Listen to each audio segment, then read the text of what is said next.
মহিলা তৃণমূল কংগ্রেসের রাজনৈতিক সম্মেলন হলো গঙ্গারামপুরে।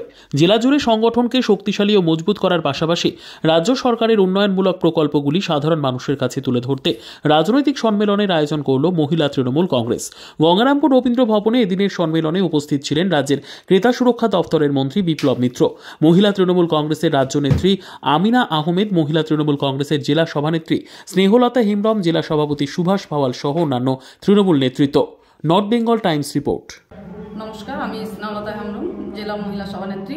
আজকে আমাদের রাজ্য মহিলা তৃণমূল কংগ্রেসের নির্দেশে জেলা দক্ষিণ দিনাজপুর জেলা তৃণমূল মহিলা কংগ্রেসের আহ্বানে আমাদের আলাপচারিতা কর্মসূচি, আমাদের সভানেত্রী রাজ্যের সভানেত্রী চন্দ্রিমা দি কিছুদিন আগে যে আলাপচারিতা কর্মসূচি লঞ্চ করেছিলেন, সেই কর্মসূচিটা আমাদের আজকে দক্ষিণ দিনাজপুর জেলায় আমরা পালন করছি। সেই আলাপচারিতা কর্মসূচি কর্মী সভা আজকে আমাদের গঙ্গারামপুর রবীন্দ্র ভবনে অনুষ্ঠিত হচ্ছে।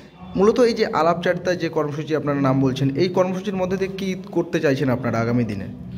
আগামী দিনে আমাদের মহিলাদের জন্য যেভাবে আমাদের রাজ্যের মাননীয় মুখ্যমন্ত্রী যেভাবে এগিয়ে নিয়ে আসার চিন্তাভাবনা, পরিকল্পনা, প্রকল্প, এই প্রকল্পগুলো যাতে আমাদের মহিলা কর্মীরা একদম গ্রাস লেভেলে গিয়ে, বুথ স্তরে গিয়ে প্রচার রাখতে পারে, বাড়ি বাড়ি বলতে পারে যে আমাদের মাননীয় মুখ্যমন্ত্রী মমতা বন্দ্যোপাধ্যায় আমাদের মহিলাদের এগিয়ে নিয়ে আসার জন্য এই যে প্রকল্প, এই উন্নয়ন যে করেছে, সেগুলো যাতে তুলে ধরতে পারে এবং আগামী 26-এর লড়াইয়ে যাতে আমরা সবাই একসঙ্গে সংঘবদ্ধ হয়ে লড়াই করে আমাদের নেত্রীর হাতে তুলে দিতে পারি, এই প্রচারগুলো যাতে আমরা আগামী দিনে করতে পারি, রাখতে পারি, এর জন্যই আজকে এই কর্মসূচি কতটা সফল বলে মনে করছেন? কর্মীরা কেমন সাড়া দিয়েছে?